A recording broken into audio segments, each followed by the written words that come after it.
All right, Nuggets fans, welcome in to Pickaxe and Roll. Brett Spratt, good friends here at Mile High Sports. I am your host, Ryan Blackburn at NBA Blackburn on Twitter, part of the Mile High Sports Podcast Network, and I am excited to talk about the Western Conference a little bit. There's a couple of things that I wanted to get off the chest a bit, and especially, I recorded a Locked On episode earlier this week, got a little bit negative, and I didn't mean to, but like when you're being prompted and asked, hey, what are you expecting, what are things that are supposed to happen, and I get a little bit negative. Everybody knows, I understand it. I don't actively try to do it, but what I'm going to try to do on this particular episode is just sort of explain why I think Denver is still probably positioned to be the second best team in the Western Conference. Like it's an interesting place for them to be because I think that OKC is in a tier of their own, and Denver, uh, they did everything they possibly could to make that a series, and ultimately ran out of gas in part because they got injured, in part because there were players hurt and situations that they couldn't handle because they didn't have enough healthy bodies, and I understand that, but just wanted to get back a little bit more positivity, and try, especially with the front office situation still a concern. There's a lot of questions I think that are still to be had. Some details will come out in the coming days, but decisions are being made, and they're just being made very methodically and without having a whole bunch of stuff leaking out. So, without further ado, let me show this from an article that I put out yesterday on milehighsports.com. You should go read it. Title of the article is The State of the NBA's Western Conference Before Free Agency. And I wanted to include this blurb that I had at the bottom of it. I won't make you guys read everything. If you want to hear my individual thoughts on a lot of these teams, then just go ahead and check it out. But I put at the bottom right now, if I had to put the Western Conference in tiers before free agency, that is the key. Top of the food chain is Oklahoma City. Right under them, I think there are four still strong playoff contenders, and they all faced each other in the playoffs earlier this year: Denver, Minnesota, the LA Lakers, and the LA Clippers. I'm higher on the Lakers, and I think that their mechanisms for like looking way better are a lot easier than people want to kind of put out there. They have to get a starting caliber NBA center. And that's not as hard as people are making it out to believe, especially because they only had to give up one first round pick for Luka Doncic. In addition, the team that they faced, the Minnesota Timberwolves, Denver fans obviously know, yeah, this is a very solid team. It's a very, very good team. They faced Denver last year, beat them in 7 games. And despite the fact that there are some major concerns about their roster, I still think that Anthony Edwards is good enough. Jaden McDaniels is still young enough. Rob Dillingham should be better off of their bench, somebody that they could add. They're also really active in the Kevin Durant talks. So if they get him, obviously they're going to stay in this tier. They're probably not going to climb to the top of the food chain with Oklahoma City, but I do think that they deserve to be in this section. And then the team that Denver faced, the LA Clippers, they pushed Denver as hard as they could. I kind of thought about whether I should put the Clippers down into the regular season tier, which is Houston and Golden State. These are the regular season strong teams, the teams that, okay, they can win pretty much every night. But once you get into the playoffs, you can see their weaknesses really unfold. For the first 5 teams, Oklahoma City at the top, Denver, Minnesota, the Lakers, and the Clippers. Clippers are a little shaky. They're kind of on the like halfway between the second and third tier, but I think that all of those teams in theory could win a championship. And the Indiana Pacers are a great example of that. Like for the season, actually the Nuggets are a really good example of that because they took the Thunder to 7 despite what I've described as some pretty large flaws, some things that Denver needed to fix. They didn't perform up to their standard, and yet they still found ways to match what the Thunder were doing on a consistent basis. Now, I'm going to talk about this in the second segment. Thunder didn't exactly play great basketball against the Nuggets, but the Nuggets dragged them down into the mud and they made them fight through a lot. So, not really a surprise that I have the Nuggets in the tier right below them. People argue with me when I say that OKC is in a tier by themselves, and I just don't really feel like arguing. They won 68 games, and the next highest team in the NBA or in the Western Conference won 52 this past year. OKC is going to be like this. I think they're going to be pretty consistently at the top for a while. So for everybody in the NBA, especially the West, it's about how can we compete with that team. Next segment, we'll talk about how I think Denver can do that. But in terms of the playoff tiers, I still think that Denver's right behind them. Like, there's no other team in the entire West that you can feel that much better about than Denver's chances. Minnesota, the Lakers, the Clippers all have their own flaws.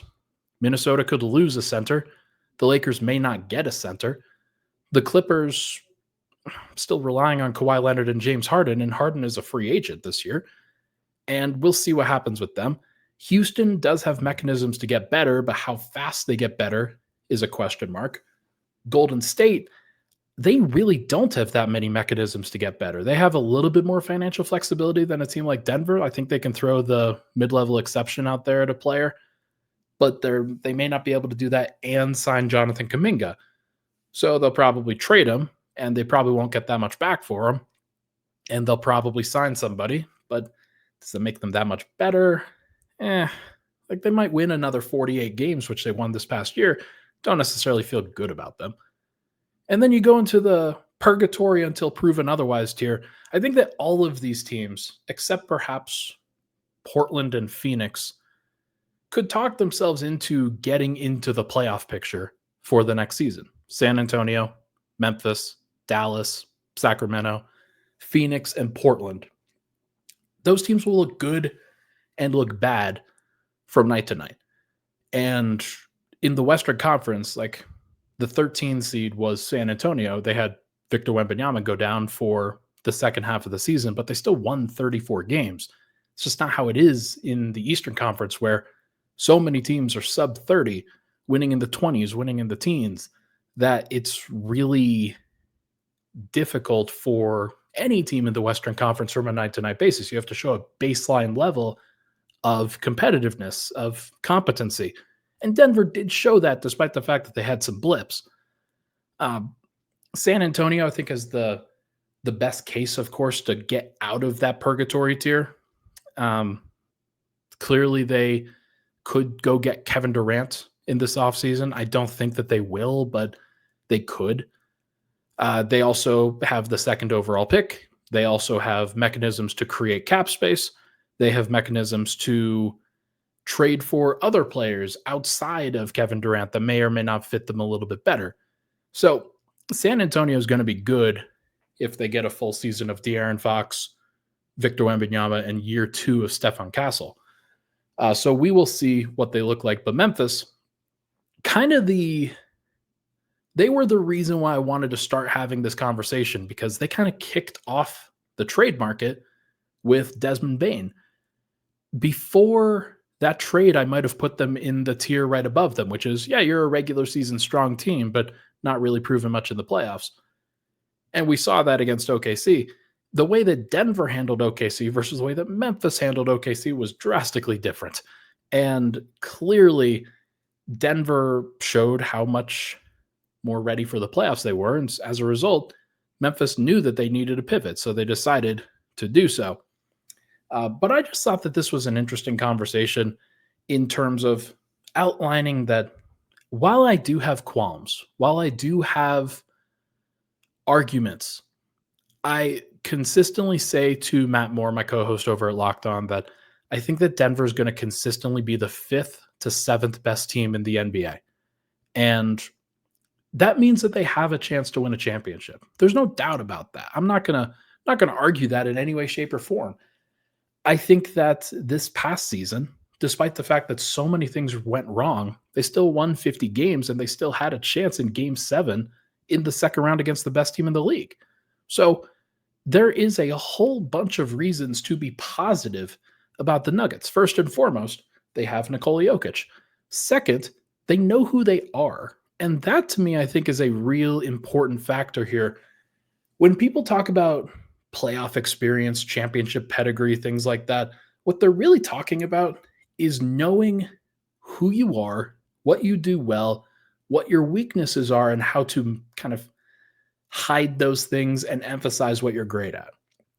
And for so long, the Golden State Warriors, I think, were the buzzword for that. And 2022 and even 2023, when they won against Sacramento, despite not being very talented, like they were the poster child of veteran experience, playoff experience, knowing who you are matters. And Denver, while not to that degree, like Golden State won 4 championships. It's a little bit different than from Denver, who has won one. But even if they bring back the same group, Jokic, Murray, Porter, Gordon, Christian Brown as a starter, let's say they re-sign Russell Westbrook, say they keep Julian Strawther and Peyton Watson, those guys get a year older. They had playoff experience this past year. And now, let's say you add one other guy, maybe two other guys. Deron Holmes gets into the mix.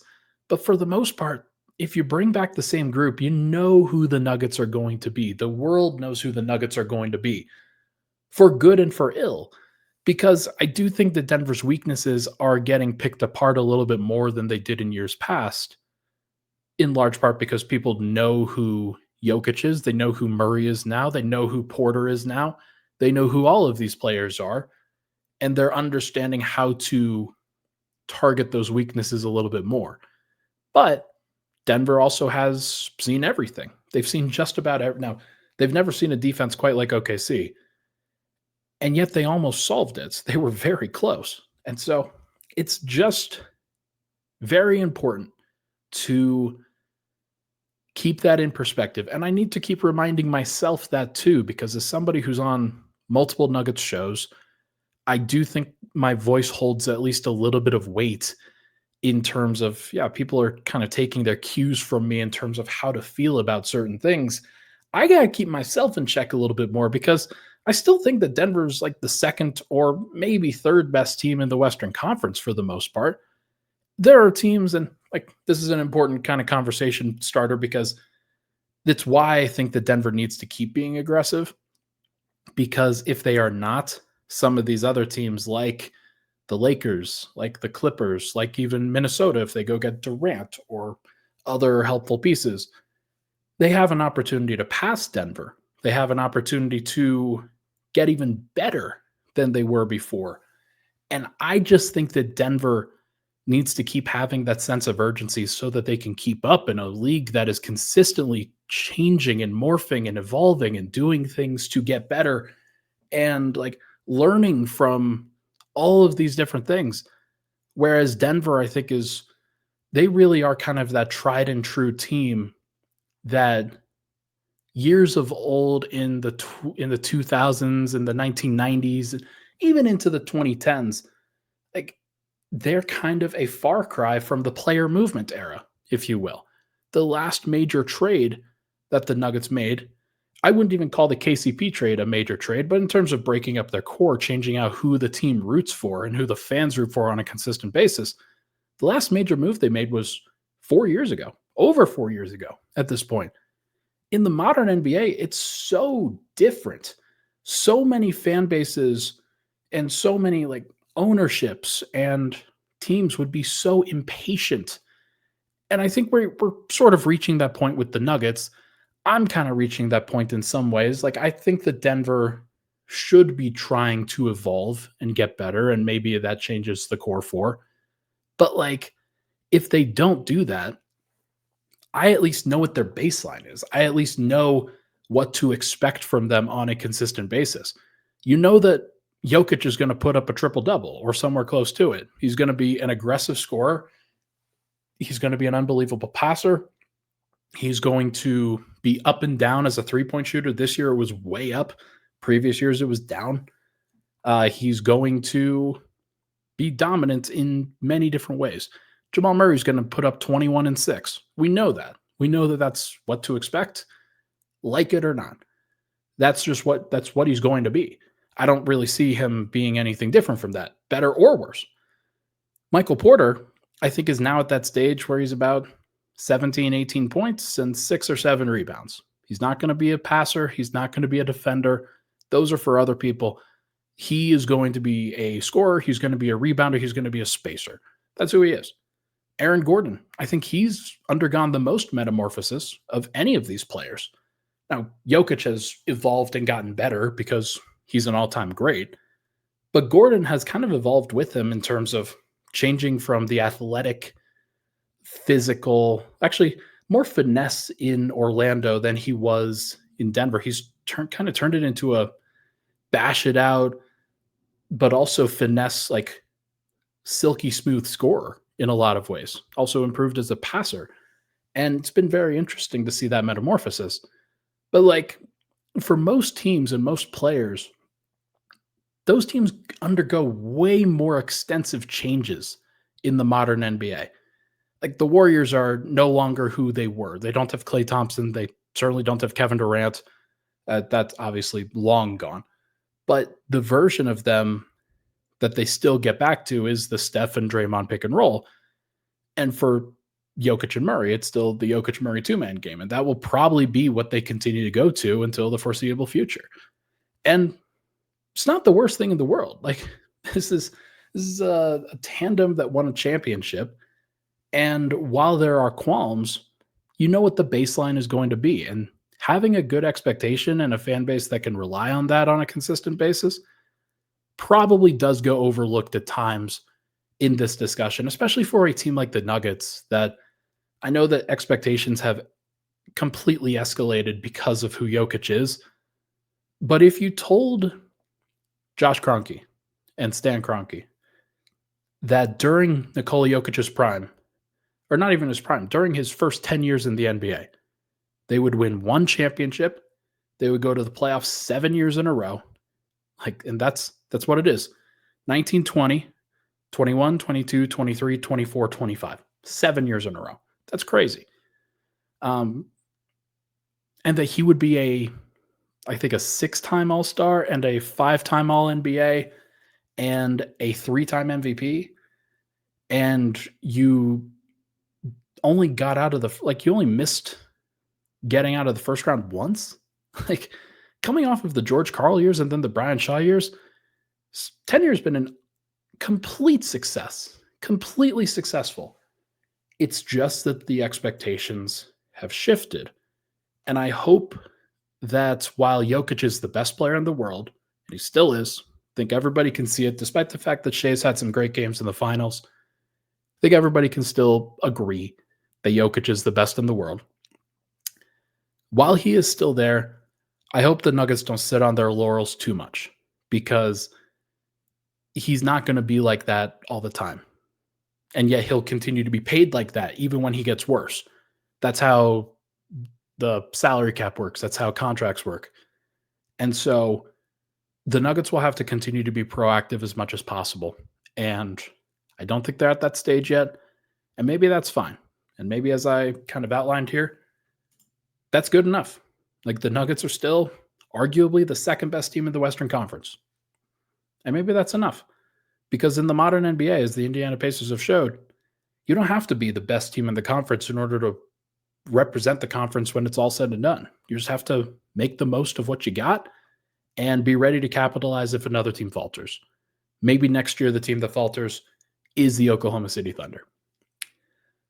Okay, when we come back, how can the Nuggets catch the Oklahoma City Thunder? I've got some thoughts on that here on Pickaxe and Roll.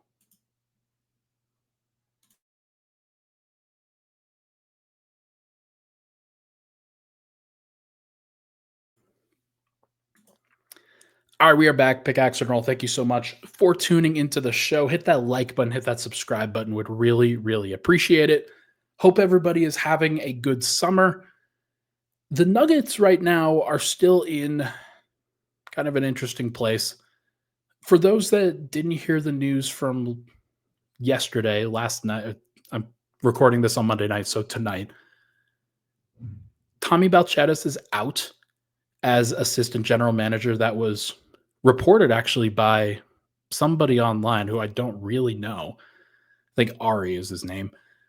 But like it is true. It is true what happened. Not sure how the information got out there, but it has been confirmed.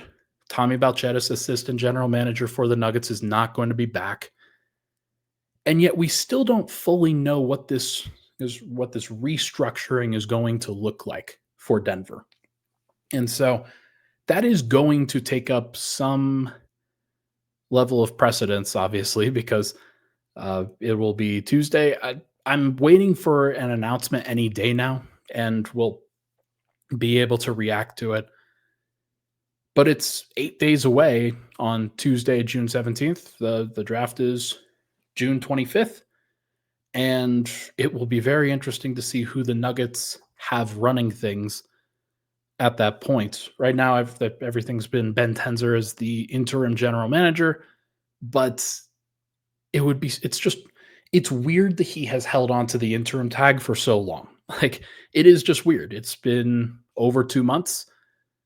We are approaching major decision-making time for the organization, and I hope that they can find some clarity on the situation in short order, because it does feel like they are running a very tight ship in terms of this. But like, look, at least we've heard some movement. There's something happening. Maybe we'll get some news very shortly. So maybe by the time this podcast goes up at 10 a.m. on Tuesday, there will be an announcement. Who knows? Okay. I wanted to also touch on this. I talked about, Western Conference tiers, why it matters, where Denver ranks.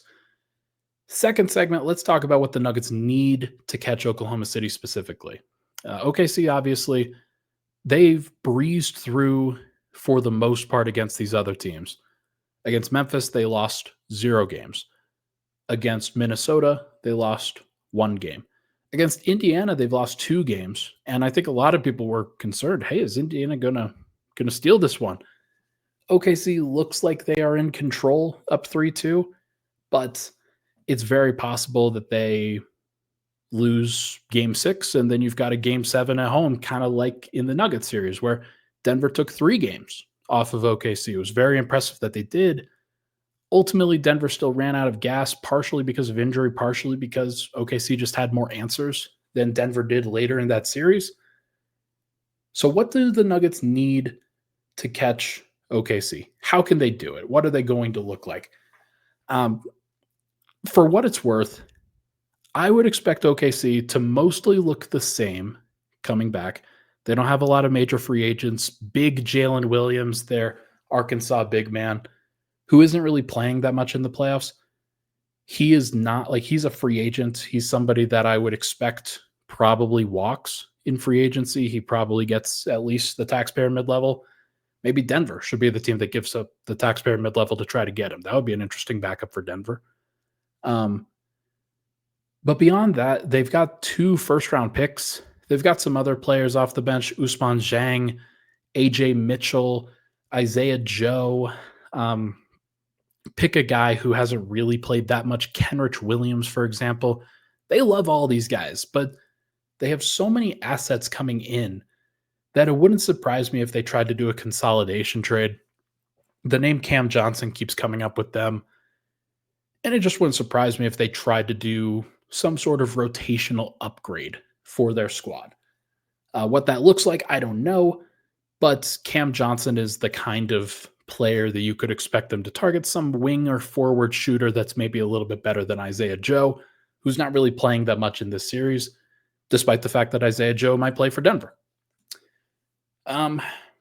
So Denver has to catch that team. They don't just have to catch this team that they just faced.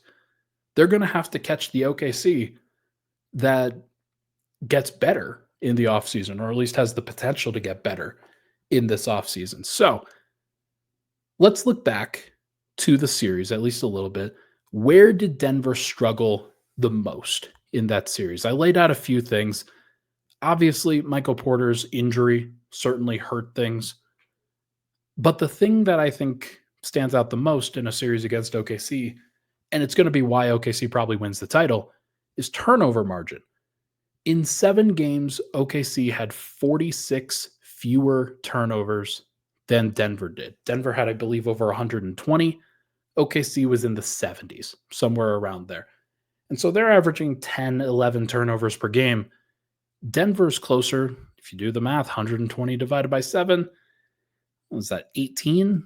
Somewhere in that general range. It feels like, is it actually, that seems a little high.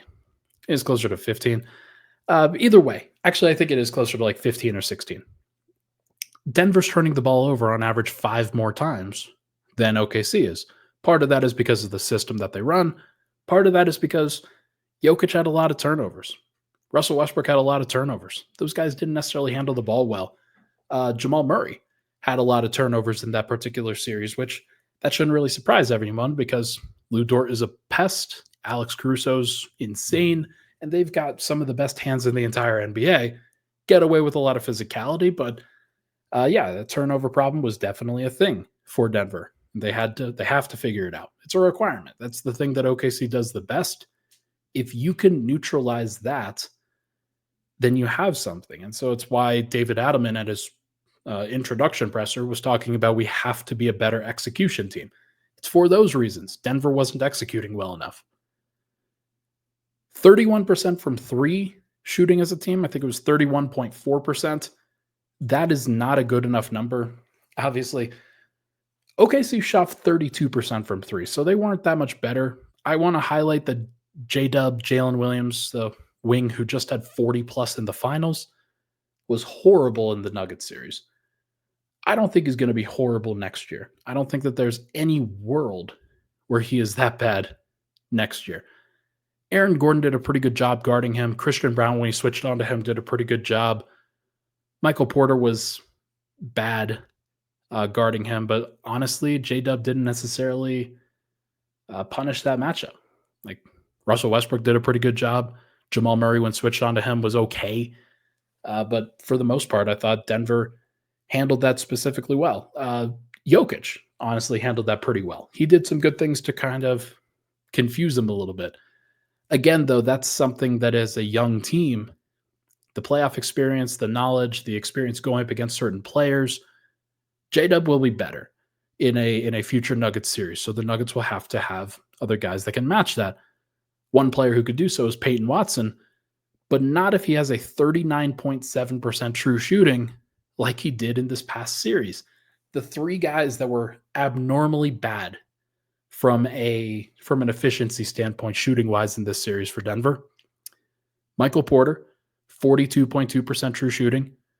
Westbrook, 45.3% true shooting. That's not as abnormal for him because he's never been a super efficient player, but he shot, I think, 21% from 3. Not going to cut it. Peyton Watson, 39.7% true shooting.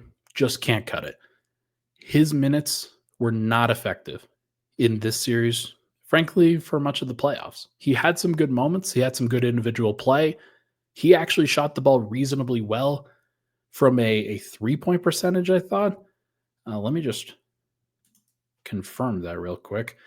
I thought that he had at least enough games where he shot the ball decently enough from 3 in the playoffs. Yeah, 36.8%. The problem is he only shot 42.5% from 2-point range, and he only shot 50% from the free throw line.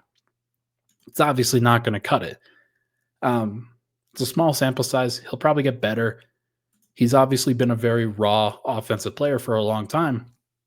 But if Denver is going to improve against a team like OKC, they need players like Peyton Watson to be playable. They need him to be much more consistent in a series like that.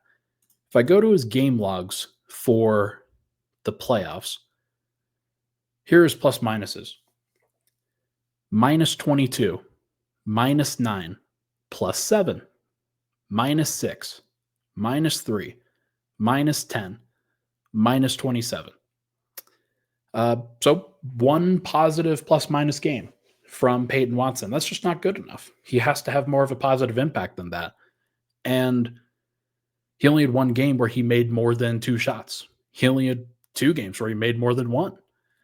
That's a lack of consistency on the offensive end. Clearly, he was uncomfortable driving and finishing at the rim.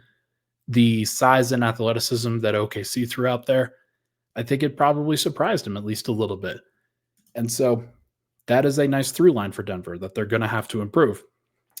For the other 2 guys, Michael Porter and Russell Westbrook, you can at least justify that injury certainly hurt both of those guys. Michael Porter's shoulder, obviously that had some impact. Russell Westbrook's 2 fingers that he had broke or like ligaments destroyed in his shooting hand probably had some impact in the way that those guys shot the ball. So I'm willing to give the benefit of the doubt there that if they come back healthy and they don't, like they're not operating from a place of pain and injury, they could play better in a particular series like that. But then again, with MPJ, Russ, Peyton Watson, you're pretty volatile. You're not necessarily getting a whole bunch of consistency from those guys. So you might want somebody who is a little bit more consistent that you can at least trust beyond those 3. I assume that you're getting Jokic, Murray, Gordon, and Brown in that series a lot of the time. Aaron Gordon defends J-Dub. Christian Brown defends SGA. Honestly, did a pretty decent job against SGA overall. Who is the 5th guy? Could it be one of those 3? Sure. Could it be Julian Strawther if he's shooting better? Absolutely. And he obviously shot 45% from 3 in this series, but he's going to have to improve his entire game, I will say. There are some things that he's going to have to do better, particularly on the defensive end. Jokic and Murray were worse than their playoff averages offensively. Murray, in particular, 40% from the field, 30% from 3, saved by going 88% from the line. But clearly, the baseline performance from him in this series was sub-average for what you would expect a second star to give. There were a couple of moments that he had that were great. Game 3 was fantastic. Game 6 was fantastic. But other than that, like it was okay to not even close to okay. So you're going to need 4 or 5 efficient playoff games from Jamal Murray in an OKC series. Can you get that? Are you going to get that when OKC has so many different players that they can throw out there? I think you could see what Anthony Edwards has done, what John Morant has done, what now Tyrese Halliburton has done in these 3 series against OKC and feel a little bit better about, hey, Jamal Murray struggled, but that's because everybody struggled. It's not just a Jamal Murray thing, I don't think. It's just like OKC's fantastic. But how do you relieve pressure from him? Do you add more spacing?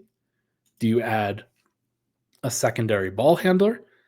Do you just put the ball in Murray's hands a little bit more consistently and say, hey, we are going to try to isolate you a little bit more as opposed to running the 2-man game? Whenever you have so many players kind of involved, it gets a little bit convoluted, gets a little bit cramped. I do think that both spacing and another creator would definitely help. Whether that's Russ, whether that's Christian Brown improving, whatever it is, I don't really know, but I do think that those things could be really helpful in a series like this. Another thing that I thought was really interesting about this series, Christian Brown, 46 3-pointers attempted in this series out of 7 games. So you can do the math. I think it's about 6.7, 6.6 3-point attempts per game. That's pretty interesting compared to 27 2-point attempts in the game. So that's closer to 4 2-pointers, 6.5 3-pointers. So Christian, forced, obviously, because of the way that OKC was guarding him, the way that they were guarding everybody, he had to be a spacer. He shot 28% from 3, though. It's obviously not high enough. He's just going to have to straight up shoot the ball better. And I think we have seen from his entire playoff tenure so far, like these are his 3-point numbers as a Denver Nugget in the playoffs. Now, obviously, smaller sample size for the earlier years, but 0.5 3-point attempts per game as a rookie, 20% from three. 1.5 3-point attempts per game as a second year player, 22% from three. 5.1 3-point attempts per game as a third year player, 29.6% from three. He was better against the Clippers, worse against the Thunder. Not really a surprise there. Maybe this is just something where, 24, 25, 26, 27, like he's going to just keep getting steadily better to the point where you're thinking, okay, 35% from three, 36% from three, 38% from three. And then that will obviously be good enough. Can Denver wait? Is he going to be good enough soon enough? I don't know. Like that's up to him. It's up to him putting in the work and continuing to get better. But I kind of just trust him to do that. He hasn't said or done anything to prove anybody otherwise. Like he's just improved as a player pretty consistently. So he shot 58% from the field this year. That is crazy. What I will say is that during the regular season, he only attempted 2.8 3-point attempts per game. He was unwilling at times to shoot more threes. He wasn't as comfortable. He wanted to be efficient and effective. That is past. He is the starting shooting guard for this team. He has to let it fly. It is just a requirement. He has to be at least 4 attempts per game next year. If he's not, then Denver will not be ready from a spacing perspective going forward. Plain and simple. Okay, what else? Final couple of things. Another quirk, 277 total threes attempted versus OKC in 7 games. A couple years, or last 12 months ago, 14 months ago versus Minnesota in that series in 2024, only 207 threes attempted. So 277 in 7 games versus 207 in 77 games. That's an average of 10 threes attempted per game more versus OKC. And what that says to me, I think Denver coached a little bit better in this playoff run.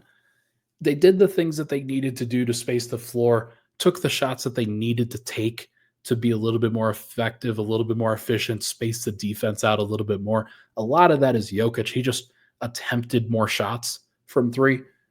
But other guys also did as well. Christian Brown obviously started to let them fly. Russell Westbrook, despite not being the most efficient 3-point shooter, still let it fly. Aaron Gordon let it fly a little bit more. Denver knew their problem of not spacing the floor enough. And I think they sort of leaned into the idea of at least taking more threes as a team. Let me see if I can, is there a team stats for the playoffs? Yeah, Denver averaged 34.3 3-point attempts per game, which was 10th in the NBA among the 16 teams that played. Houston was the lowest. They were horrible offensively. Orlando, second lowest, horrible offensively. Detroit, the third lowest, horrible offensively for the most part.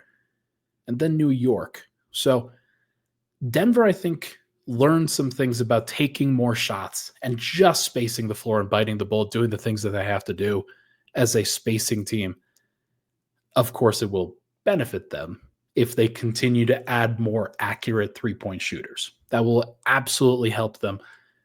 As long as those guys can stay on the floor from a defensive perspective, Denver will certainly benefit if you add more guys that are capable of spacing, willing to shoot those shots, and just take some of the pressure off of Jokic and Murray when they're trying to create in the middle of the floor.